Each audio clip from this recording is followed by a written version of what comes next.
this hasn't been law for us, right? It's been part of our curriculums, and we've done this work. But for you, I want to hear why do you teach it? Why do you spend more than 2 days?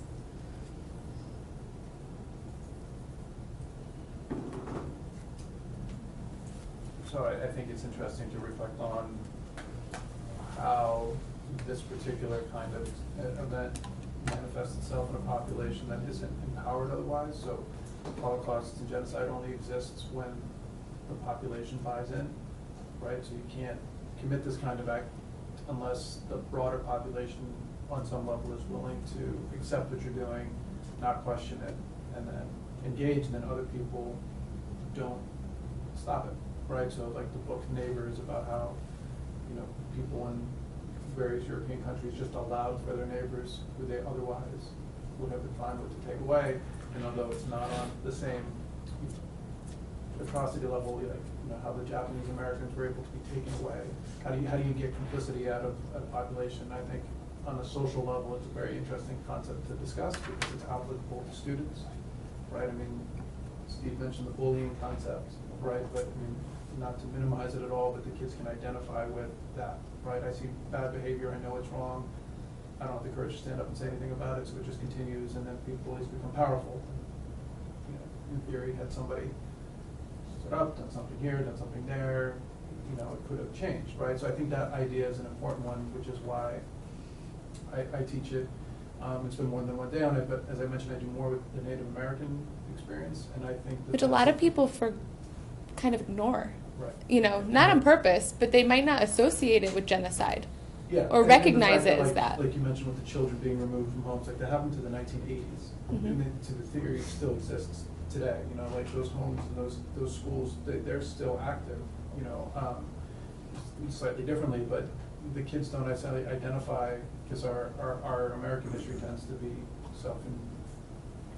flattering and whatnot, so like we tend to forget those things. So I just think it's interesting for kids to understand that it's still active and still going. You don't have to be putting people in death camps in order to be engaging in this kind of behavior. And so I think that's why I spend more day on it. Excellent.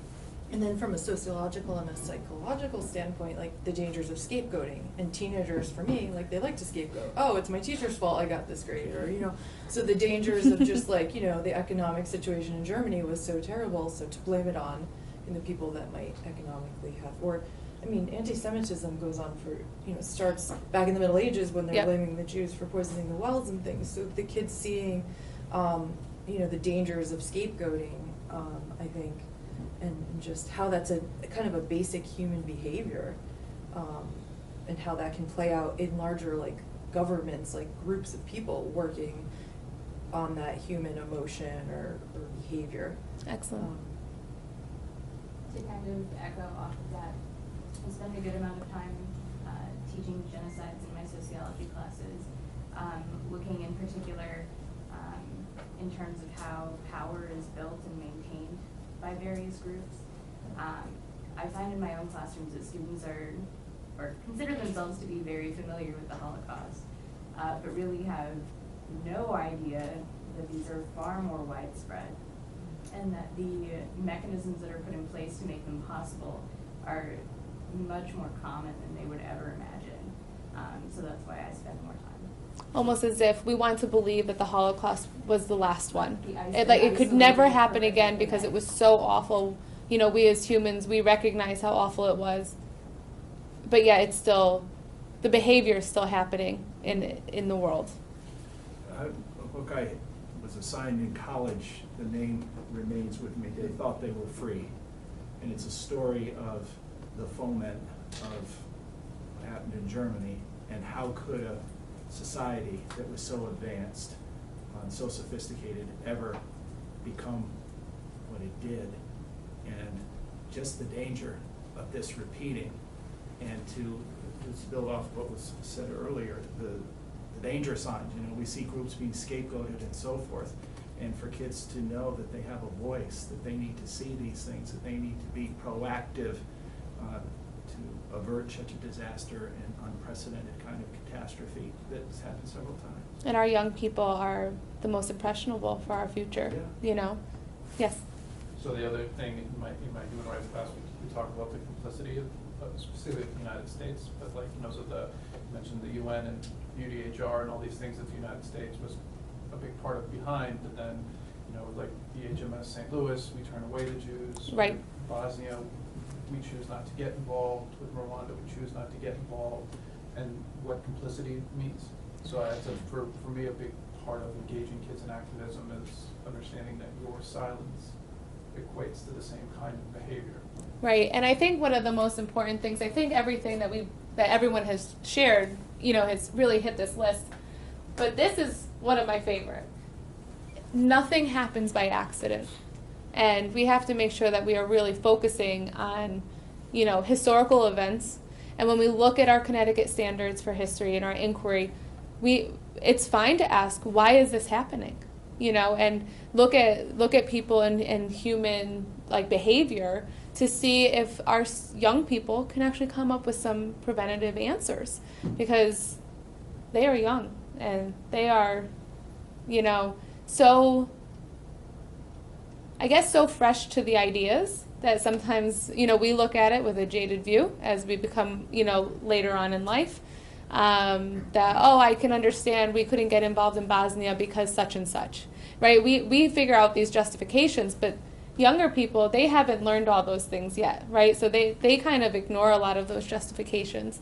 And to the point with the question that you had about power, you know, a good addition to that question is, how is power justified? You know, and what do we know about the word justified? And so someone's actions are justifiable because, and you know, these are very good topics for, you know, our students to be talking about. Yes. I mean, adding to it, but I've talked to kids about power and authority, right? Because like Hitler had authority before he had power. Right. And so people followed him because he provided answers, right? So I think that's also an interesting conversation here, because often genocides start with people who have authority before those people ultimately become empowered. And I think it's a good conversation for kids to have. Right, because there is a following piece, right? People have to follow for this to happen. And you're not just, some people are born to power, right? And usually because of wealth or whatever. But when you're looking at something like this, you're right, authority does come first, because there's a movement and there's some kind of belief that goes along with it. So opportunities and challenges. So some of these, I'll start with the challenges first. These topics are very difficult to talk about. They are painful. A lot of our students for the first time, I'm gonna like smash those because I like move my hands. So our students are facing a lot of things in our history like that is being built today.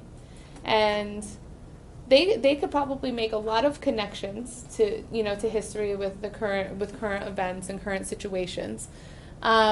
We also, specific to my district and other districts that are urban or have an influx of people who are coming into their school districts, some of these students may have been fleeing some of these situations.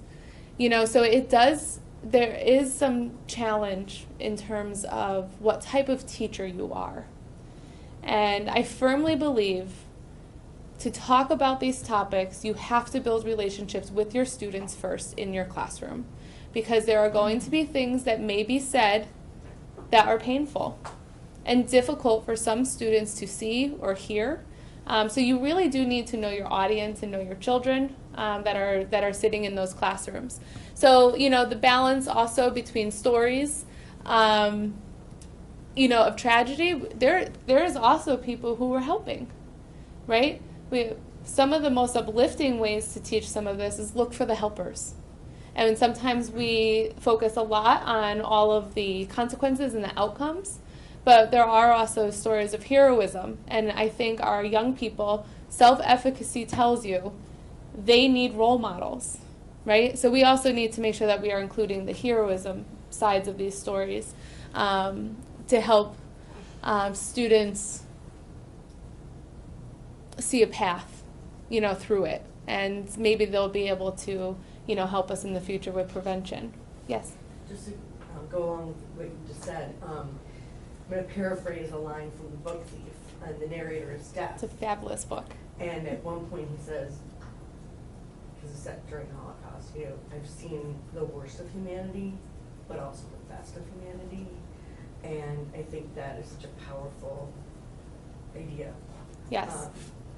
In the context of these issues, but other issues as well.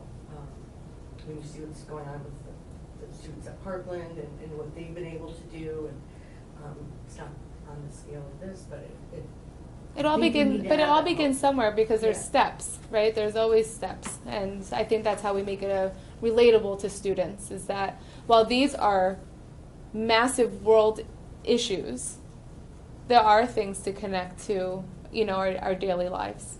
Of course, yeah. In terms of statistics, maybe you know this, but there are a lot of people in the world who there are deniers too with the Holocaust. Right. So, and that's with all of the evidence, the anti-Semitism worldwide. Our kids are going to be in a global world. They're going to try. I just think that's also an important component. But how do these people exist too? That's a huge component. So one of the things that, let's say that comes up in your classroom, and that's kind of why, that's my role here today, is not really necessarily about content, but what happens in the classroom. And that is a challenge, right? Let's say I've had families that, with Jewish children that have told me, I don't want you to teach my child about the Holocaust. And I'm like, well, I'm bound by law. It's, so let's figure out a way to do that together, because it is part of the curriculum, and I've actually had a parent remove the student for the time that I was going to be teaching it, so we have those challenges there. But then also the issue of deniers. The best way to go about that is look at our Connecticut framework. The C3 has in there for Dimension 1 all the inquiry standards. Finding the arguments and the disagreements, right, of compelling questions. How could someone deny the Holocaust, right? That could be a compelling question. You present evidence. You try to look into the issue of where those other people are coming from, and we break down those arguments. And we help them to see that those arguments are easily dismissible, and where that comes from. Also, to address that, I think that a lot of that kind of work comes back to your research and the sources that you use. Happy, you can correct me, but we're going to be developing sources on a web page that we're encouraging people to utilize, to look to, really teaching your students that where they're getting their information has credibility. Right, and yes, so historical thinking skills of sourcing. Right, all these things that we want students, yes, we want content, right? But our young people need to be critically thinking. And to do that, they need to be using close reading strategies, sourcing, cooperation, to put things together, because we need them synthesizing this information and coming up with answers. So all of those, all of that, if that comes up, that's an exciting path to a new lesson. With deniability and, arguments and trying to figure your way through that, because it's a difficult topic. I don't even mean my kids in the classroom. They really get it. Well, they do. But when you look at statistics, I haven't looked lately, but it's huge. I don't even know percentage-wise, people in the world, and of course there's reasons why in different regions of the world they might have motivation, but even within this country, I know it comes down to education. They're not or some people don't even know what it is. Sources, but that's scary. Yes, and as time passes, that's part of our job, right? So we all have experience with this topic, right? We're all doing something in our classroom. We're either leaders here or we are specializing in content, right? And we've learned a lot, and we know how to deliver it. What happens is when you go back to your districts and you go back to talk to your colleagues about this, help them get excited about it, to really look into new topics and new field trips and new experiences, because we can't have a generation go by that doesn't know what these are or be ignorant to it, because ignorance leads to this, right? It allows people to, follow. Yes? The reality is that as soon as your students hit the internet, they're going to find Holocaust denial material. They're going to find all kinds of alternative information on every genocide that ever was perpetrated. So I agree with you. I think that instead of shying away from it, you have to kind of embrace it, sort of. So if you're teaching a class in genocide, and one of the exercises, depending on how much time you guys have to do this, would be to say, okay, we're going to talk about those organizations that are advocating against genocide, and this is the strategies that they use. But I also want you to look at the alternative, the other side of the coin, what those deniers are doing. What you're going to find is some of those strategies overlap, but I think that you have to be creative and embrace it. However, not give it a platform. So it's a sticky wicket, so to speak. Yeah, I think that idea too of not giving it a platform, right? The kids aren't going to go home and be mistaken by what happened in class that day, because our administrators in here know that sometimes those phone calls come through, and you're like, what was said in that class the other day? So we have to make sure that we are always doing it in the correct context, and those are the challenges. Really making sure that we have what we need. Jose, and then can I add something just on this point? Yes, hold on, Jose. Sorry about that. Just on the point of denial and something that you said as well, and something that I slightly regret that I hadn't put on the slide before, talking about what is genocide. Genocide, as I had it on the slide, was a crime. It is a crime. But it's also a process. And I think that, I mentioned that with respect to the Holocaust, it's not just the crime of 41 and 42, it's the whole process of discrimination, progressively leading to death. Megan mentioned the 10 stages. The 10th of those stages is denial, which is to say after the bulk of the killing or the violence or whatever it is has taken place, the perpetrators of genocide will then try to say it didn't happen, or that group never existed. I'll talk about the Rohingya in a second. And one of the ways that I feel most confident that I can recognize that genocide is happening in Myanmar is that the perpetrators are denying that the targets of their violence are a group that exists in the first place. It's a form of real-time denial, almost ex-ante, denial before it happens, ex-ante denial.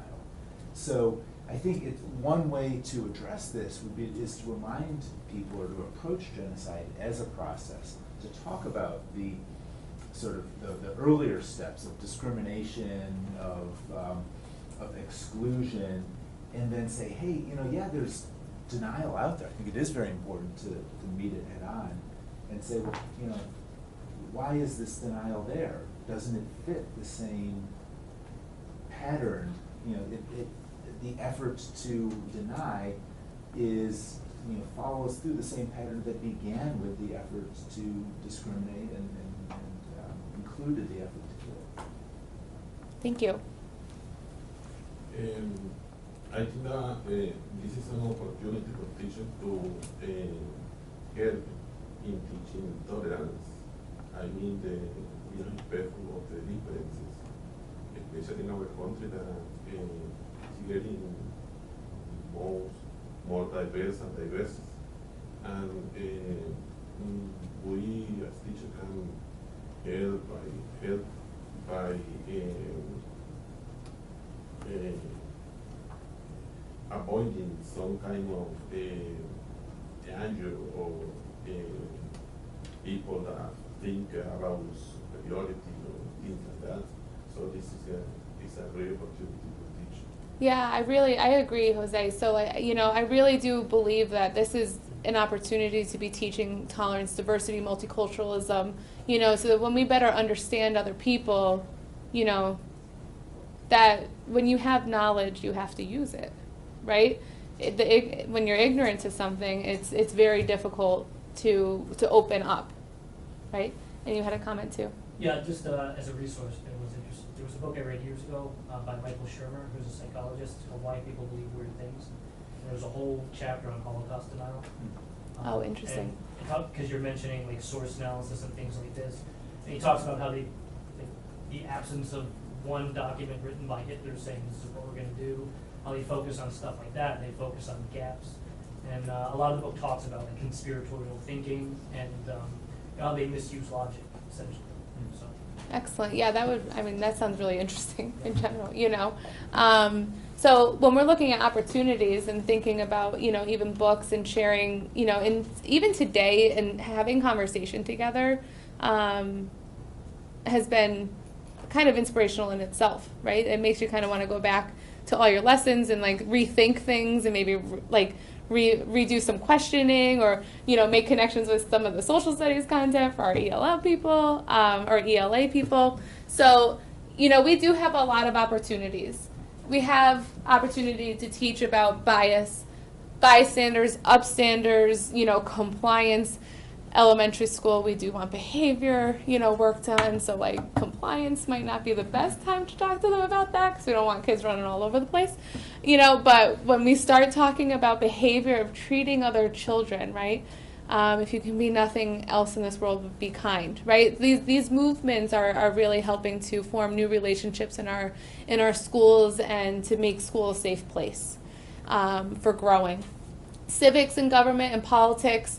You know, just talking about rights and responsibilities. How am I personally today responsible for stopping a genocide? And, you know, partaking in this advisory group is my way of doing it. Some people join the military. Some people just study it to learn, you know, or they read a book or they just do their homework. Right? We all have ways of doing that, and we all can show kindness, and you know it does start there. So those responsibilities of how do you become part of a community, and we all are trying to foster that in our schools to make sure that we do have a safe learning environment for young people. So those are great, you know, great segues also, as you know, that are age appropriate. Yep. So for me, teaching about this stuff is to make kids activists.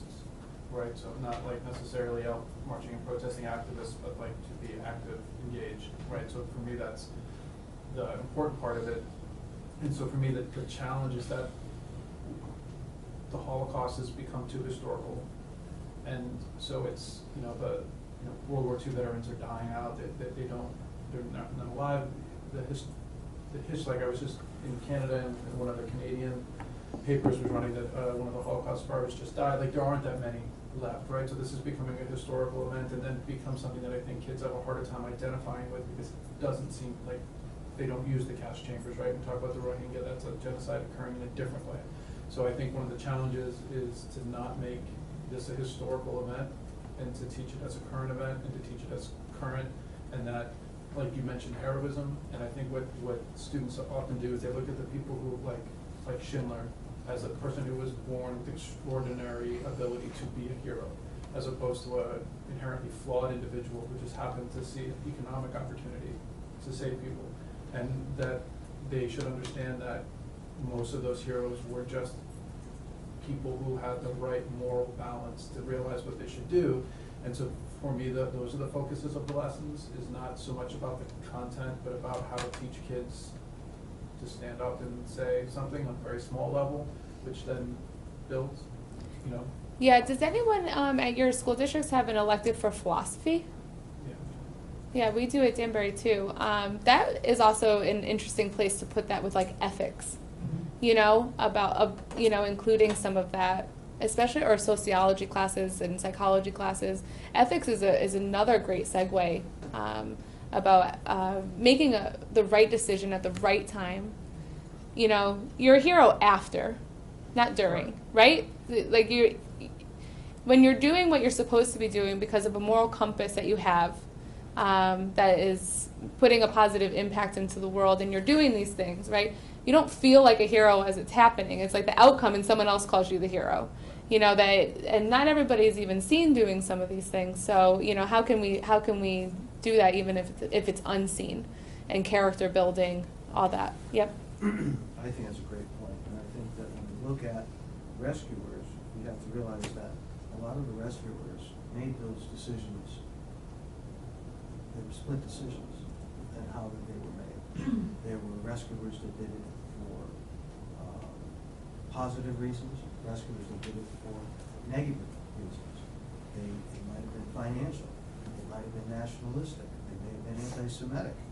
So there's a whole host of ethical and moral issues that, when you're getting into it, that it's a great opportunity to engage the students in how these people did that, so that these rescuers aren't portrayed as the Raoul Wallenbergs, because they weren't all Raoul Wallenbergs. Right. But, and I think we also have to address it as those people who, after the war, had to hide and subvert their efforts because they were persecuted. So there's really a lot of information here that you guys handed out to the group. Yeah.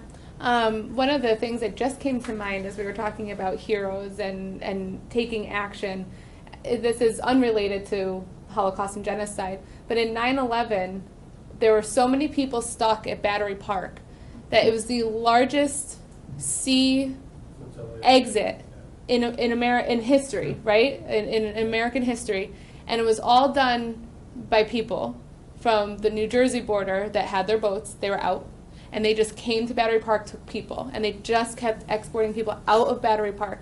And there's a video of it, and you just see all these boats coming and then taking people off and going back, and that's community. When you're really thinking about that, and then you got to think about who was the first one that did it. And then other people follow. So, there's good things to follow, and then there's negative things to follow, and helping our students to become self-aware and manage themselves. I mean, these are all the hidden curriculum of everything we do all the time. We're always trying to help them make good decisions. So some of these are just ideas, with like content areas for each grade level if you choose to do them. Let's take a break. Okay, go grab some coffee, some water, bathroom.